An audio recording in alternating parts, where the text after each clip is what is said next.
Good morning to all my third year students. Last 2 लेक्चर्समध्ये आपण Treponema पॅलिडम हा pathogen study करायला स्टार्ट केला होता आणि जस्ट प्रिव्हियस लेक्चर्समध्ये आपण ट्रेपोनेमा पॅलिडमचे पॅथोजेनेसिस सिफिलिस डिसीजबद्दल आपण फर्स्ट अपॉन स्टडी केलं होतं की सिफिलिस डिसीज काय आहे, तो कसा ट्रान्समिट होतो, त्याचबरोबर त्याची हिस्ट्री बघितली होती आणि पॅथोजेनेसिस काही क्लिनिकल सिम्पटम्स बघितले होते. या क्लिनिकल सिम्पटम्समध्ये 2 स्टेजेस बघितल्या होत्या. एक म्हणजे अर्ली स्टेज आणि लेट स्टेज. तर प्रायमरी सेकंडरी हे स्टेजेस होत्या अर्ली स्टेजमध्ये आणि लेट स्टेजमध्ये टर्शरी आणि क्वाटर्नरी या 2 स्टेज बघितल्या होत्या. तर क्लिनिकल सिम्पटम्समध्ये आपण असं बघितलं होतं की फर्स्ट प्रायमरी स्टेजमध्ये इन्फेक्शन होणार आहे आणि त्यानंतर काय होणार आहे की पर्टिक्युलर त्या टिश्यूला तो ऑर्गॅनिझम आहे, जो पॅथोजन आहे, तो ट्रेपोनेमा काय करणार, पर्टिक्युलर टिश्यूला डिस्ट्रक्ट करणार. त्याचबरोबर सेकंडरी स्टेजमध्ये काय होणार की पूर्ण बॉडीमध्ये हा ऑर्गॅनिझम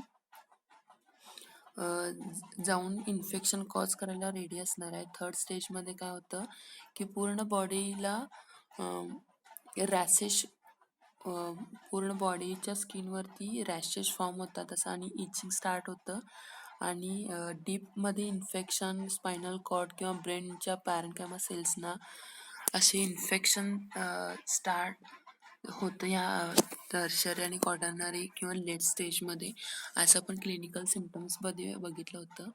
आता ट्रेपोनेमा पॅलिडममध्ये या लेक्चर्समध्ये आपल्याला काय बघायचे की लॅबोरेटरी डायग्नोसिस बघायचे, ट्रीटमेंट्स बघायचे. महत्त्वाचं म्हणजे आता एकदा का इन्फेक्शन झालं तर आपण कोणत्या अशा मेथड्स यूज करून आपण ट्रेपोनेमाला डायग्नोसिस करू शकतो किंवा कोणत्या अशा मेथड्स आहेत जेणेकरून आपल्याला ट्रेपोनेमा पॅलिडम जो पॅथोजन आहे तो कसा आपण डायग्नोसिस करू शकतो. तर त्याच्या 2 मेथड्स आहे, डायरेक्ट डिमॉन्स्ट्रेशन्स ऑफ स्पायरोकेट्स आणि सिरोलॉजिकल टेस्ट, अशा 2 मेथड्स आहेत. तर आपण डायरेक्ट डिमॉन्स्ट्रेशन्स ऑफ ते ही मेथड बघायचे. तर स्पायरोकेट्स क्लिनिकल सॅम्पल्स आहेत ते एक्सडेट फ्रॉम प्रायमरी और सेकंडरी लिजन्स. ज्यावेळी इन्फेक्शन झालेलं असतं प्रायमरी किंवा सेकंडरी स्टेजमध्ये असलेला हा ट्रेपोनेमा पॅलिडम असेल, त्यावेळी हे एक्झाम्पल्स आपण काय करायचे, कलेक्ट करायचे, स्पेसिमेन्स किंवा सॅम्पल्स. आता हे सॅम्पल्स ज्यावेळी आपण घेतो किंवा कलेक्ट करतो त्यावेळी काय करायचे की हे जे हा जो पॅथोजन्स आहे त्यावेळी काय असणार आहे किंवा प्रायमरी किंवा सेकंडरी स्टेजमध्ये की जस्ट तो सेल्सचं जे मेम्ब्रेन असणार आहे त्याच्यातून तो काय करणार आहे, सेल्सच्या मेम्ब्रेनमधून तो पेनिट्रेट झालेला असणार आहे सेल्समध्ये आणि तिथे इन्फेक्शन कॉज करायला स्टार्ट केलेला असणार आहे या स्टेजमध्ये, प्रायमरी आणि सेकंडरी स्टेजमध्ये किंवा लिजन्समध्ये. आता त्यावेळी सॅम्पल कलेक्ट करत असते वेळी एक महत्त्वाचं म्हणजे एक इम्पॉर्टंट एक आपण काय फॉलो करायचं आहे की ज्यावेळी आपल्याला माहिती आहे की स्पायरोकेट्स आहेत म्हणजे जसं कॉईल हेअर जसं आपल्याला बघायला मिळतं त्या पद्धतीनं हा स्पायरोकेट्स किंवा ॲक्टिवली मोटाईल्स असतात हे, आणि हे मोटाईल असल्यामुळं आणि विदिन 30 मिनिट्स ते मल्टिप्लाय व्हायला सुरू करतात. त्यामुळं ज्यावेळी सॅम्पल कलेक्टिंग चालू असणार आहे त्यावेळी प्रिकॉशन्स घेतल्या पाहिजेत आपण की हँडग्लोव्ज घालणे किंवा बाकीच्या ज्या प्रिकॉशन्स असणार सॅम्पल कलेक्टिंगच्या वेळी ते आपण फॉलो केल्या पाहिजेत किंवा फॉलो करतात पॅथॉलॉजी लॅबमध्ये, जेणेकरून त्याचे इझिली इन्फेक्शन किंवा स्पायरोकेट्स आपल्या बॉडीवरती येणार नाही किंवा इझिली तो आपल्याला इन्फेक्शन कॉज करू शकणार नाही. तर हे जे आहे तर प्रोटोकॉल्स आपण फॉलो केले पाहिजेत. नेक्स्ट आहे, फर्स्ट आपण explicit observe under dark field microscopes for morphology and motility of spirochetes. Dark field examination should be repeated on 3 consecutive days before the declaration negative. आता एक गोष्ट लक्षात घ्या, ज्यावेळी आपल्याला माहिती आहे की ट्रेपोनिमासाठी फक्त आणि फक्त डार्क फील्ड मायक्रोस्कोपचाच यूज केला जातो किंवा ह्या डार्क फील्ड मायक्रोस्कोपमध्येच आपल्याला हा ट्रेपोनिमा ऑब्झर्व करता येतो, कारण तो ॲक्टिवली मोटाईल आहे आणि इझिली आपल्याला लाईट मायक्रोस्कोपमध्ये इझिली आपल्याला ऑब्झर्व करता येत नाही किंवा तो ऑब्झर्व होतच नाही.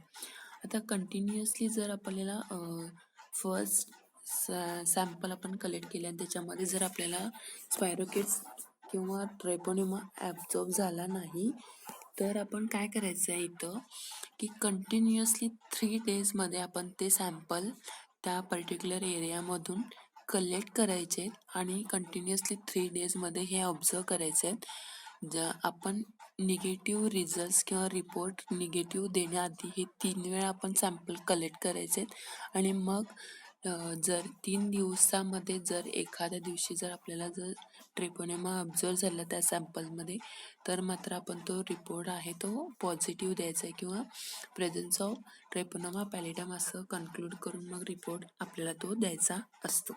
ओके, नेक्स्ट काय सांगितले की Treponema can be directly demonstrated by silver impregnation method and also for tissue for Levaditi's stain methods. जसं आपण मॉर्फॉलॉजीमध्ये बघितले की ट्रेपोनिमा पॅलिडमसाठी एक सिल्वर किंवा सिल्वर नायट्रेटचं कन्व्हर्जन, सिल्वर नायट्रेट तो काय करतो प्रोड्यूस करण्याची एक ॲबिलिटी आहे आणि त्याच्या सरफेसवरती हे मेटल प्रेझेंट असतं. तर त्याच्यासाठी एक फोंटानाज मेथड म्हणून एक होती. त्याचबरोबर जर टिश्यूमधून सॅम्पल कलेक्ट केले असेल किंवा टिश्यूज ॲज अ सॅम्पल म्हणून आपण कलेक्ट केले असेल तर त्याच्यासाठी लिव्हॅडिटीस ही एक मेथड आहे. तर ह्या 2 मेथड्स यूज करून आपण ट्रेपोनिमाला लाईट मायक्रोस्कोप किंवा डायरेक्ट मायक्रोस्कोपिकमध्ये आपण ऑब्झर्व करू शकतो by using a dark field microscope. Okay, तर नेक्स्ट स्लाइड आहे सिरोलॉजिकल टेस्ट. फर्स्ट आपण काय बघितलं की डायरेक्ट डिमॉन्स्ट्रेशन्स ऑफ स्पायरोकिट्स बघितलं. ओके, त्याच्यामध्ये 2 मेथड्सनी आपण हा ट्रेपोनिमा डायग्नोसिस करू शकतो. आता सिरोलॉजिकल टेस्ट देखील अवेलेबल्स आहेत. तर ह्या सिरोलॉजिकल टेस्ट कुठल्या असणार आहेत, तर फर्स्ट आपण भरपूर सिरोलॉजिकल टेस्ट यामध्ये अवेलेबल्स आहेत. तर फर्स्ट आपण 2 मेथड्समध्ये 2 सिरोलॉजिकल टेस्टमध्ये डिवाइड झालेले आहेत. एक नॉन ट्रेपोनियल टेस्ट आणि ट्रेपोनियल टेस्ट. आता नॉन ट्रेपोनियल टेस्ट म्हणजेच काय, तर किंवा स्टँडर्ड टेस्ट म्हणून नॉन ट्रेपोनियल टेस्ट म्हणून ओळखल्या जातात. तर याच्यामध्ये सिरोलॉजिकल टेस्टमध्ये ज्या नॉन ट्रेपोनिमल टेस्ट आहेत त्यांना स्टँडर्ड ट्रेपोनिमल टेस्ट फॉर सिफॅलिस म्हणून देखील ही टेस्ट ओळखली जाते. आणि नेक्स्ट टेस्ट आहे ट्रेपोनिमल टेस्ट. तर याच्यामध्ये various kinds of methods serological methods are available for non treponemal and treponemal test. तर याच्यामध्ये फर्स्ट इथं दिलेली आहे की VDRL किंवा RPR. आता RPR म्हणजेच काय, तर रॅपिड प्लाझ्मा. ओके, तर VDRL टेस्ट काय आहे, तर VDRLचा लॉंग फॉर्म असा आहे venereal disease research laboratory test. Okay, तर VDRLचा लॉंग फॉर्म लक्षात आला असेल, venereal disease research laboratory test. आणि RPRचा जो लॉंग फॉर्म असणार आहे रॅपिड प्लाझ्मा रिजन. ह्या 2 सिरोलॉजिकल टेस्ट अवेलेबल्स आहेत. त्याचबरोबर treponemal infections induce formation of 2 types of antibodies. First upon reagin that react with non treponemal cardiolipin. आपल्याला माहिती आहे हे कार्डिओलिपिन जे आहे ते अँटीजेन्स आहे आणि त्याच्यामध्ये 2 कंपाऊंड्स प्रेझेंट आहेत किंवा केमिकल त्यांच्यामध्ये थायोग्लायकोलेट असं काहीतरी कंपाऊंड्स आपण बघितलं होतं फर्स्ट लेक्चर्समध्ये ट्रेपोनिमाच्या. तर हे जे नॉन ट्रेपोनिमल कार्डिओलिपिन आहे तर हे रिजन्स किंवा हे अँटीबॉडीज हे अँटीजेन्स आपण डिटेक्ट किंवा ह्याच्यावरती देखील ह्याच्या बेसवरती देखील सिरोलॉजिकल टेस्ट अवेलेबल्स आहेत. त्याचबरोबर नेक्स्ट आहे स्पेसिफिक अँटी ट्रेपोनिमल अँटीबॉडीज. ह्या अँटीजेन्स असल्यामुळे किंवा अँटी ट्रेपोनेमल अँटीबॉडीज यूज करून देखील आपण याला डायग्नॉस इझिली सिरोलॉजिकल टेस्ट यूज करून आपण करू शकतो. नेक्स्ट आहे ट्रेपोनेमल टेस्ट. आता TPPA म्हणजेच काय, ट्रेपोनेमा पॅलिडम प्रॅक्टिकल अग्लुटिनेशन. नेक्स्ट आहे TPHA म्हणजेच काय, ट्रेपोनेमा पॅलिडम हिम अग्लुटिनेशन किंवा एलायझा एन्झाईम लिंक इम्युनोसॉर्बंट असे किंवा FDA किंवा ADS अशा मेथड्स आहेत. FDA म्हणजेच काय, तर फ्लक्युलंट टेस्ट म्हणून एक असे अवेलेबल्स आहेत. तर अशा काही सिरोलॉजिकल टेस्ट अवेलेबल आहेत, त्या यूज करून आपण एक गोष्ट लक्षात घ्या, इथं सिरोलॉजिकल टेस्टमध्ये भरपूर टेस्ट अवेलेबल्स आहेत. त्या मेन 2 डिवाइड झालेत, एक नॉन ट्रेपोनियल आणि ट्रेपोनियल म्हणून. ट्रेपोनियलमध्ये VDRL आहे, RPR आहे. तर VDRLचा venereal disease research laboratory test आणि RPRचा लॉंग फॉर्म आहे rapid plasma reagin. Okay. Next treponemal टेस्टमध्ये TPPA आणि TPHA. Treponema pallidum particle agglutination आणि TPHAचा लॉंग फॉर्म आहे हिम अग्लुटिनेशन. एलायझाचा लॉंग फॉर्म आहे एन्झाईम लिंक इम्युनोसॉर्बंट असे आणि FDAचा लॉंग फॉर्म आहे फ्लक्युलंट टेस्ट. ओके. तर अशा काही टेस्ट यूज करून आपण ट्रेपोनेमलला इझिली डायग्नोस करू शकतो. तर नॉन ट्रेपोनेमल असे जे आहेत, venereal disease research laboratory test, rapid plasma reagins, ART automated reagin test आणि ट्रेपोनेमल स्पेसिफिक असे आहेत.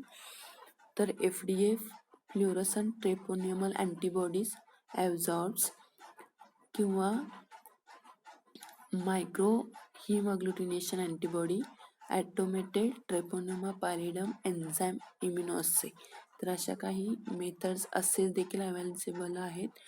तर फर्स्ट आपण डायग्नॉसिस ऑफ कॉन्जेनिटल सिफिलिस, जो जन्मजात सिफिलिस असणार आहे, तो कसा आपण डायग्नॉस केला पाहिजे. तर याच्यामध्ये as IgM doesn't cross the placenta, its presence in neonatal serums confirm congenital syphilis and helps differentiate it from seropositivity due to the passively transferred maternal antibodies. जो आता हा कॉन्जेनिटल सिफिलिस कसं आपण करणार आहे, तर प्लॅसेंटेच्या थ्रू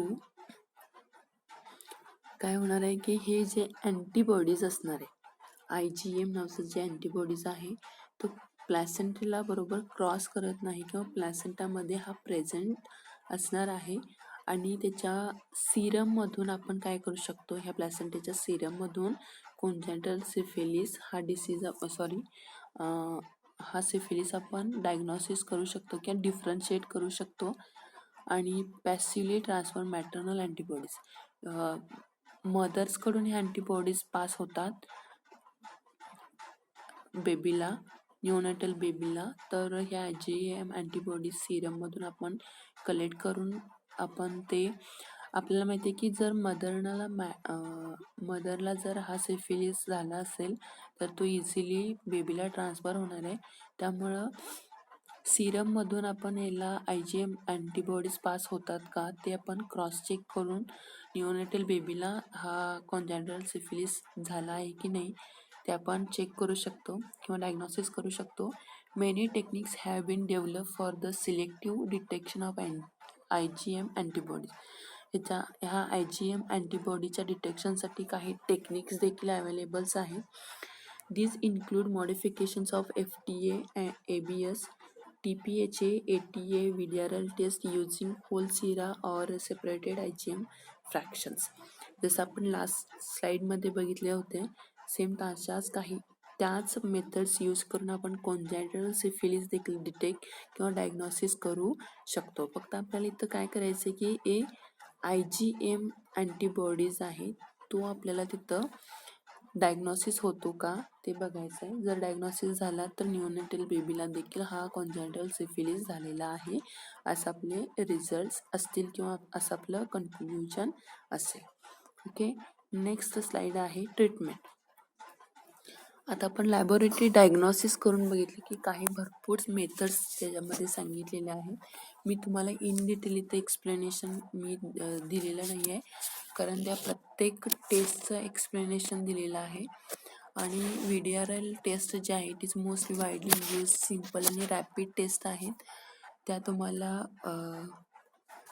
ज्या मी नोट्स तुम्हाला प्रोव्हाइड करणार आहे त्याच्यामध्ये ऑलरेडी ह्या सगळ्या टेस्ट दिलेल्या आहेत. त्याचबरोबर ह्याचे काही काय म्हणता येईल तुम्हाला की काही ॲप्लिकेशन्समध्ये याचे डिसॲडव्हान्टेज पण दिलेले आहेत. जसं मेथड्स आहेत त्या पद्धतीनं. तर ह्या सगळ्या नोट्स ज्या असणार आहेत सगळ्या टेस्टच्या इन डिटेल जर तुम्हाला हवे असतील तर त्या देखील माझ्याकडे अवेलेबल आहेत, त्या तुम्ही बघू शकता. तर नेक्स्ट पॉईंट आपण बघूया, ट्रीटमेंट ऑफ ट्रेपोनेमा. आता ट्रीटमेंट ऑफ ट्रेपोनेमासाठी कोणत्या ट्रीटमेंट्स असणार आहेत किंवा सिफिलिससाठी कुठल्या ट्रीटमेंट्स आपण घेऊ शकतो.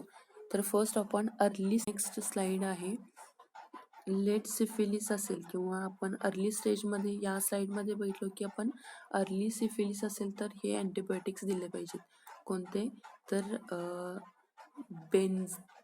बेन्झाथिन पेनिसिलिन, प्रोकॅनिन पेनिसिलिन, टेट्रासायक्लिन और इरिथ्रोमायसिन किंवा सेफ्ट्रिझोन असे हे अँटीबायोटिक्स देऊन आपण अर्ली स्टेजमध्ये सिफिलिस कंट्रोल करू शकतो. त्याचबरोबर जर लेट स्टेजमध्ये किंवा लेट सिफिलिस असेल तर आपण काय केलं पाहिजे की more than 2 years durations are treated by benzathine benzyl penicillin 24 lakhs IM once weekly for 3 weeks.